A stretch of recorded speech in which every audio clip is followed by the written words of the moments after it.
You're listening to the Real Intelligence Podcast, presented by RXA, a leader in business intelligence and data science consulting services. We're here to bring attention to the unique stories, perspectives, challenges, and success that individuals in the data industry face at every career stage. Welcome to the show. Thank you for tuning in to the Real Intelligence Podcast. You're on today with Katia Sausys, SVP of Business Intelligence at RXA, and Anna Schultz, Marketing Coordinator at RXA.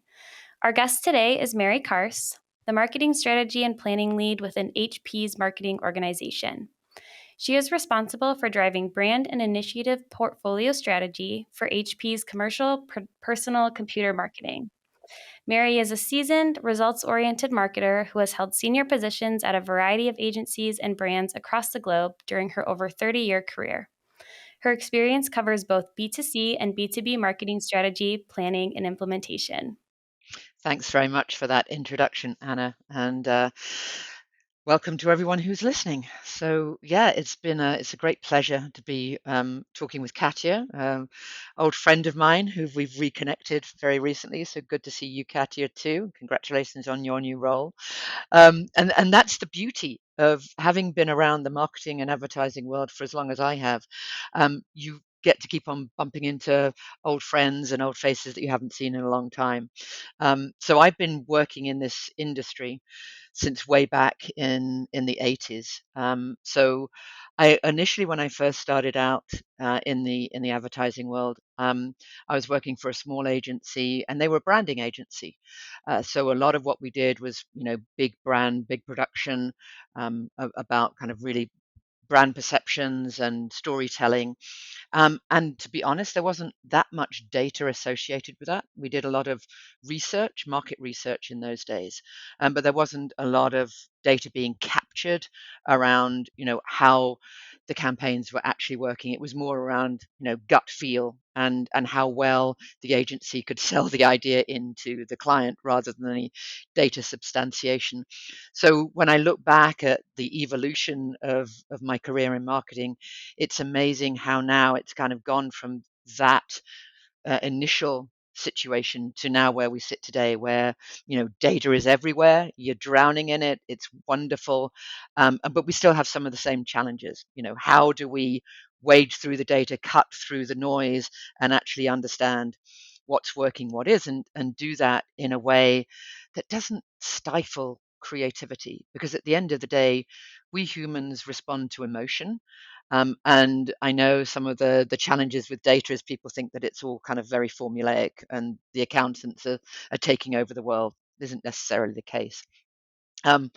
So lots of experience around that, and in fact, one of the stories I kind of I think mentioned to Anna and Katia earlier on was in one of my early days. I think it was at when I was at FCB Direct.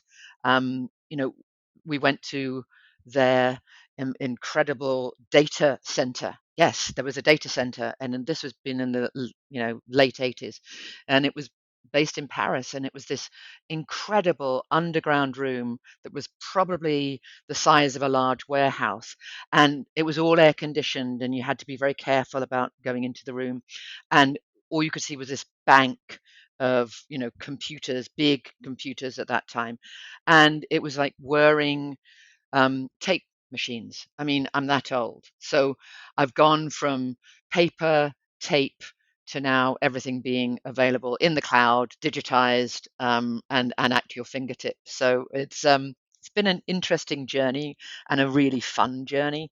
I wouldn't have changed it for the world, that's for sure. So that's kind of really where I've come from a career perspective. But what's been interesting for me, bearing in mind where I started, in terms of, as I mentioned, not really focusing that much on data in terms of substantiating what we did. The topic of data has become much more important to me over time. And initially, I'll admit, I was very intimidated by data and the database jargon that goes around it. And particularly early on, as I transitioned from brand into more of a direct marketing role, where data was much more front and center of everything. I remember I be given these computer sheet readouts. It was on computer paper, which is a bit of an oxymoron when you think about it. How can computer have a paper? But anyway, it was printed paper, and it would literally come in a big stack of books, and this was the results. And it was like, oh my God, this is a different language. How do I interpret this? How can I read it? And it's all figures, and I wasn't very good at figures at school anyway. I didn't really like math or anything like that. So this was just like very overwhelming and very intimidating. But then I didn't let that intimidation stop me. I've always been a very curious person. So I started to kind of just ask myself, well, what are some of the questions I'd like to answer? And slowly but surely, I then began to realize that's all data is. Data is helping me answer the key questions I need to answer in order to do a good job. And that's really kind of, so I boiled it back down to what I felt comfortable with. And I remember telling somebody a few years later in another agency when they were cast, chastising me for coming up with all this data substantiation for what they should be doing. And as I was doing a creative brief, they turned around to me and said, but Mary, you inhibit creativity. And I said, no, I don't. I use data like a copywriter uses words, and I build my story around what the data is telling me. I don't get bemused by the data, and I continually question the data. So I'm not willing to accept the data till I'm really confident about it, its value, and whether it really is telling me what I think it's telling me. And in that way, I hope, because I'm still around, so I've been doing something right, I've been able to help bridge that gap between raw data and then interpreting that in a way that can drive success and help us in the marketing and advertising world to understand, as I say, what is working, what isn't, what should we fine tune, you know, the guidance on where we should go to do a more efficient and effective job. So that's kind of where I've come from. Any any questions, Katia? No, you're definitely uniquely qualified to discuss the topic of women in data. Oh yeah, and one other thing, I've been around the world as well. So as you can probably tell from my accent, I'm originally from England, but I've lived in Singapore and around Southeast Asia for a time. I spent some time in Australia, moved to the States about 20 years ago. Started in Dallas and then moved to, now I live just outside San Francisco. So global view as well, which has been really useful for me because I think spending time overseas, not just in a vacational mode, really helps you kind of understand a little bit more about culture and dynamics. Um, and yeah, perspective, Perspectives. and trying to be empathetic about the dynamics that happen in a marketplace can be very different, across the different parts of the world. Definitely. So, Definitely. Absolutely. And having those different perspectives is really important, just given that, a lot of, what happens in the data world is influenced by the person that visualized it, that is telling that story. So being able to have all those perspectives really allows you to tell a complete story. So I think that's really interesting. So kind of to start us off with a few of our questions, we like to kind of get to know the real you. So I have a few questions that we might not find the answer to in your professional bio, and kind of in the bio that you gave us earlier.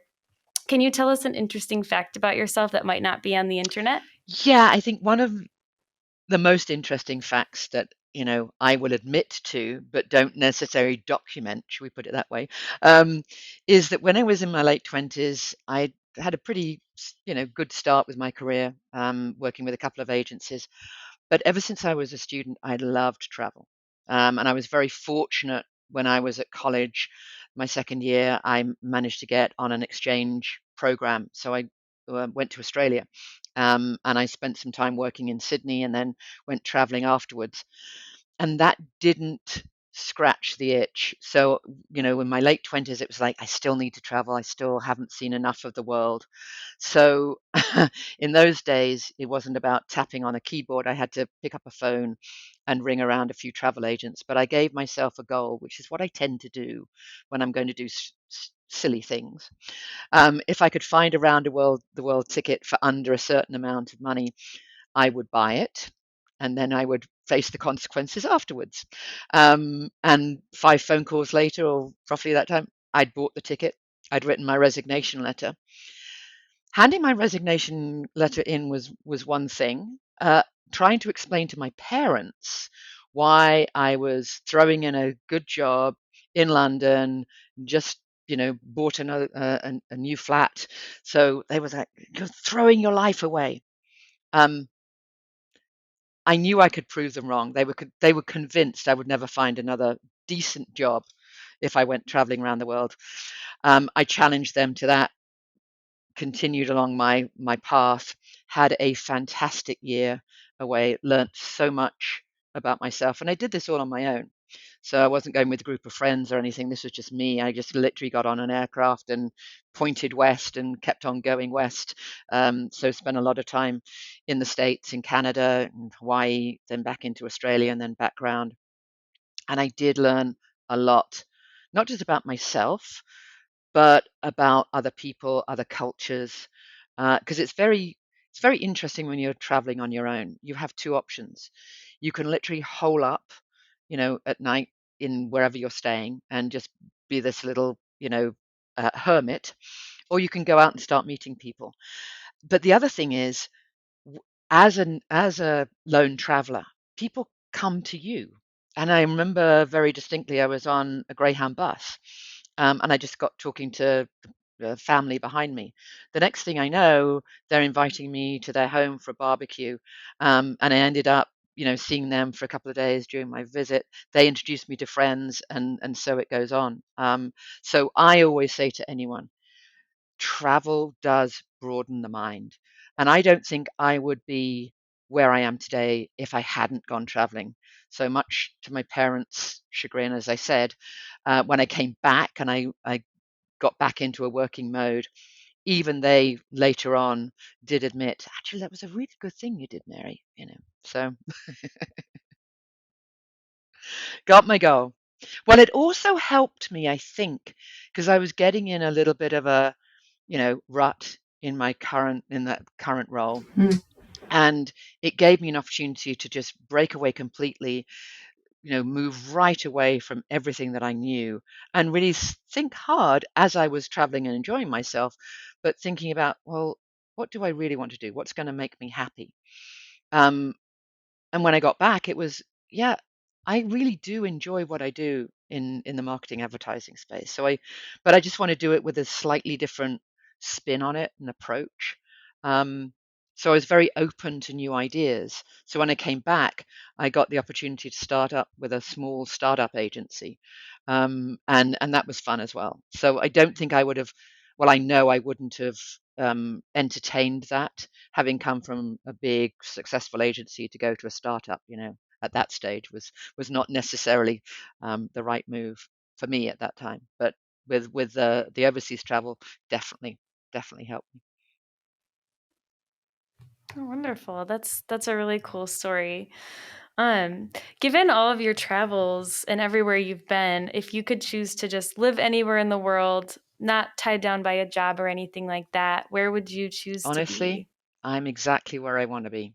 I spent, when I came to San Francisco, which is now where I live, just outside San Francisco, I fell in love with the city straight away. And that was 30 years ago, I guess now. I'm still in love with the city, despite all its problems that are widely written about in the press. It's To me, it's the best place to be. I have this wonderful combination of a great city, vibrant community, beautiful nature. So I, although sometimes I would say, "Oh yeah, I'd love to be." I visited the Maldives last year. It's like, oh, I'd love to go back to the Maldives and be Wow. sitting on a beach and being somewhere else on an island. But I think long term, I don't intend to move from here. So. That's awesome, Mary. You're definitely a good storyteller, and And storytelling is a skill in strategy and in data analytics. What skills do you think makes a good storyteller? I think it's about listening to people to begin with, Mm. because in order to get your story across, you need to resonate well with the person you're talking to. So having empathy for their situation and empathy for their point of view. And I think that's part of the interesting thing that we do a lot of the time in strategy is we're providing guidance to people who may not necessarily think that they need our guidance, let's be honest. And so helping to understand their situation and then to be able to clearly explain to them how the strategy does fit with what they're looking for, and it's not necessarily set in stone. And I think that's the other thing, is being able to illustrate how there's flexibility and modularity in everything that you do. You know, data can often seem to be black and white, but really it isn't. It's very gray. So that's, and I guess as well, I I come from a background. My father was a writer, and prior to that, my grandmother and grandfather were an opera singer and a lyricist. So I guess it's in my DNA a little bit. But I would say, as I say, listen to people, absorb, take in, be open-minded, come in with a point of view, but also park your ego at the door and be willing to listen to other people's point of view, so you can weave that in to what you're communicating as well. Thank you. Very well said.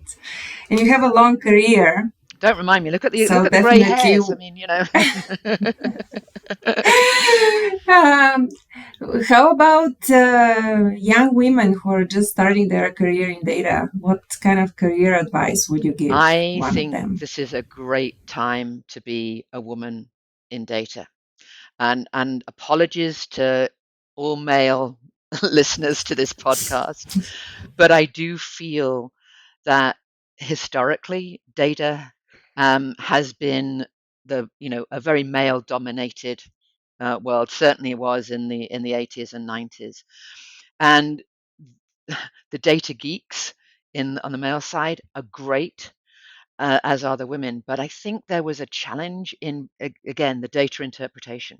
And I feel as though the more I look now around me, where I am now at HP, at friends and colleagues in other companies and agencies, there's so many women now in the data field, because I think we do Mhm. a really good job of being able to take raw data and bring it together, consolidate it, and build that story so that we do resonate better with the people that we're trying to sell in a proposition or explain, the last quarter's activities.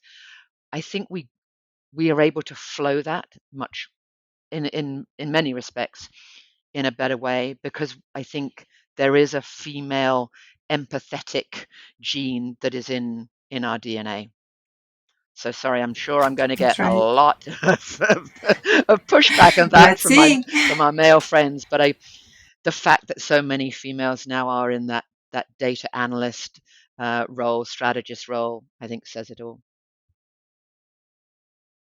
But and also for today, I mean, my goodness, if I was starting today with everything that's available to us, I mean, wow, what a plethora of information we have at our fingertips versus when I was starting. And I'm going to sound really old now, but when you're trying to, you're literally sitting with a calculator working out things Yeah. from pieces of paper. It's very, very different. And the volume of information that you were able to get, the type of information was extremely limited. And what you were then able to do with it was extremely limited. I mean, when I think about my Yeah. early days in direct marketing, it was direct mail. That was it.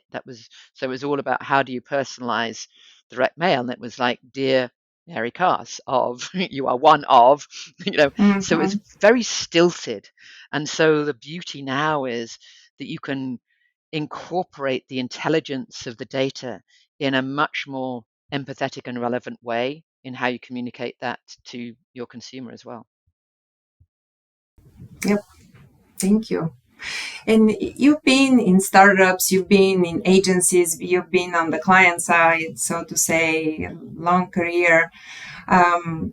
But within kind of the data marketing strategy, analytics realm of things, what is one topic or few topics that people always come to you with, looking for advice on or looking for, questions I to be A answered? lot of the time it really is, Mary, how can we substantiate the marketing investment we've made? How do we explain how our campaign has worked to stakeholders in the business, and particularly in the business to business environment, to sales teams who don't Mm-hmm. necessarily believe that they believe marketing as being a cost center, not part of the revenue generation and growth engine?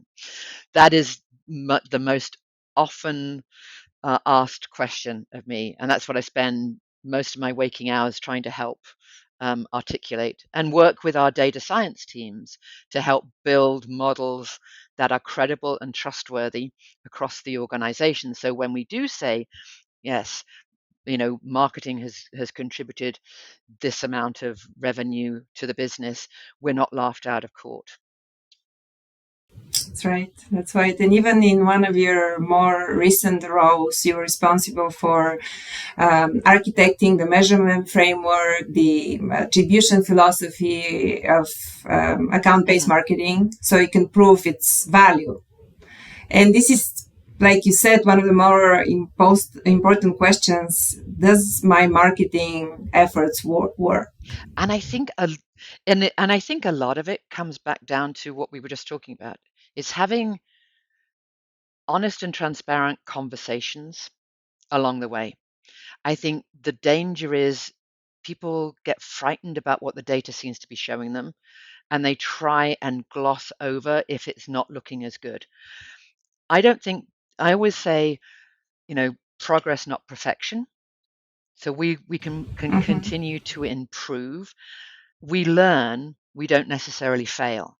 And I think that's part of the culture that I've been very fortunate, most recently with HP to be in, is it's about a culture of learning, that it's not about you succeed or you fail.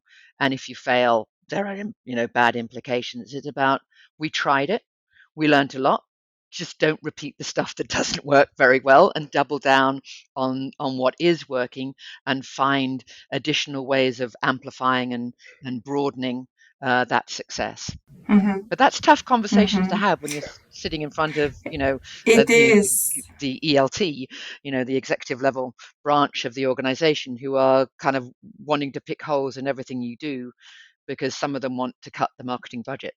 So Yeah, and what are the most challenging aspects of what makes answering this question difficult? Do my marketing efforts work? because despite all of the data that we have, there isn't any one way of pulling this together. And you might have Yeah. a lot of data, but have you got the right data? Have you got it constructed in the right way to answer the questions you need to answer? And I think that's where the interesting thing comes in, because there's always gaps in the data. Data's never perfect. And understanding what those gaps are, and how they affect your ability to substantiate what you're doing and explain what you're doing, is absolutely critical. And then you can talk about how do we address and plug those gaps collaboratively, so it's not seen as a them and us situation. That's the way I always try and look at things. Is we're Yeah. all, ultimately, everyone's here for the same reason. We want the business to be successful. We want our clients to be successful. We want them to be profitable and growing. Nobody's going in there going, I want to sabotage their business.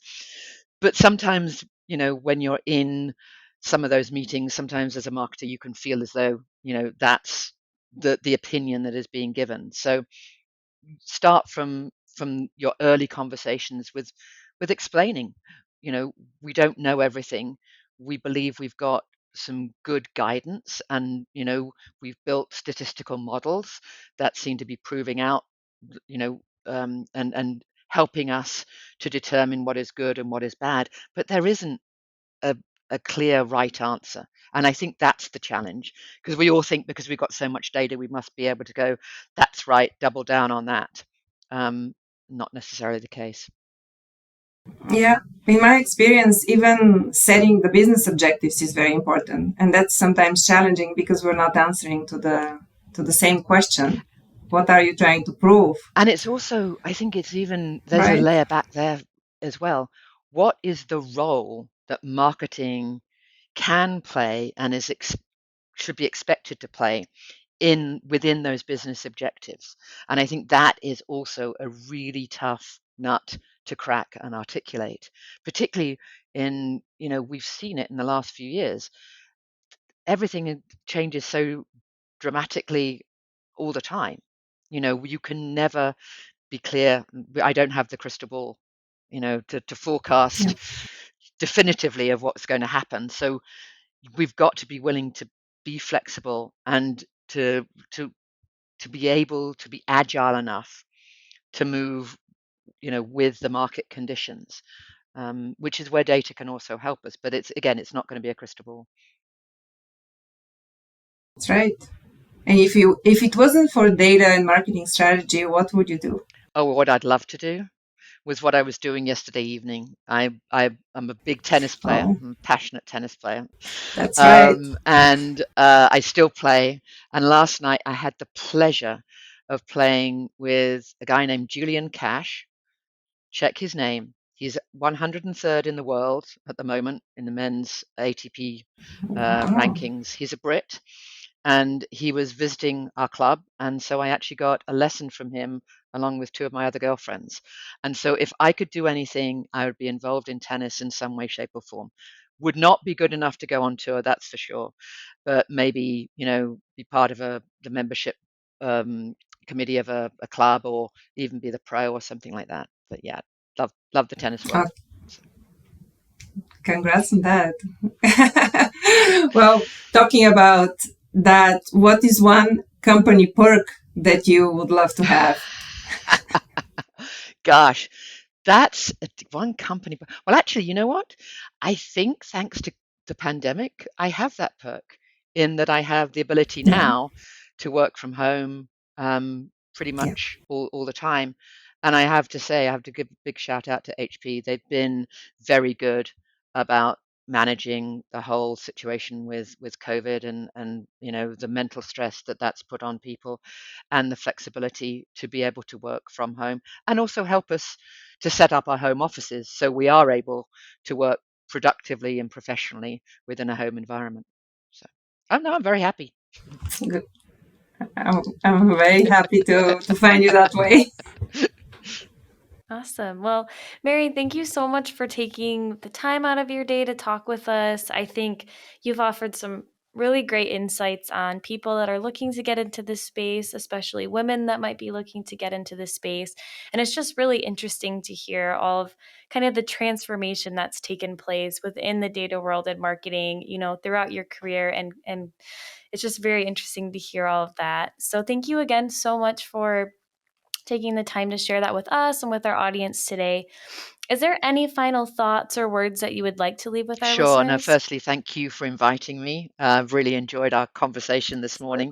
And I will just reiterate what I said, I think, early on, is don't be intimidated by data. See data as a facilitator. And again, build stories with your data. That's the way you'll get through to who you need to get through to, whether that's your consumer, whether it's a stakeholder, whether it's a challenger of marketing's value. It's there to help you, not to hinder you. The Real Intelligence Podcast is presented by RXA, a leading data science consulting company. RXA provides project-based consulting, staff augmentation, and direct hire staffing services for data science, data engineering, and business intelligence to help our clients unlock the value in their data faster. Learn more by visiting our website at www.rxa.io or contacting our team at learn@rxa.io today.